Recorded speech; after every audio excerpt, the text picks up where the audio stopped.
not terribly distant past of 2010, in an alternate universe where the names for everything come from a rock and roll reference, humanity discovers the means to create free energy and, despite all this, utterly lacks enough imagination to give it a better name than magic. After a while, they think to themselves, hey, why haven't we made this into a weapon? Let's combine the tech with living creatures and make them fight each other for us, because no one has done that before. The name they give these creatures is Gears, which is where that part of the title comes from. Big surprise, this doesn't work out, and 70 years later, Justice, the gear in charge of all the other ones, says screw you guys and blows Japan the hell up. Enter the Sacred Order of Holy Knights, an elite fighting force of humans that have learned to use magic in order to fight the gears, and the two sides kick off a 100-year-long war that eventually ends with humans winning. Sometime during all of this, a scientist named Frederick, who was the prototype gear but didn't go rogue, designed to build 8 weapons specifically for fighting gears, which were then taken by the Sacred Order's holy relics, though no one ever sees 5 of them. He joins the Order, but eventually decides they're all pansies, takes one of the weapons, goes off and kills Justice on his own.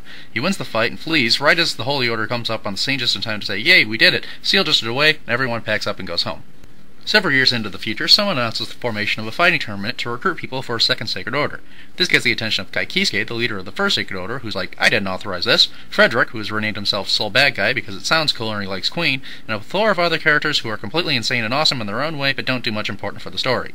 This is a setup for Guilty Gear 1. The tournament is of course a clever ploy to collect the energies of people defeated in order to revive Justice. Soul ends up winning the tournament, beating Justice again, and fleeing off in his own usual fashion.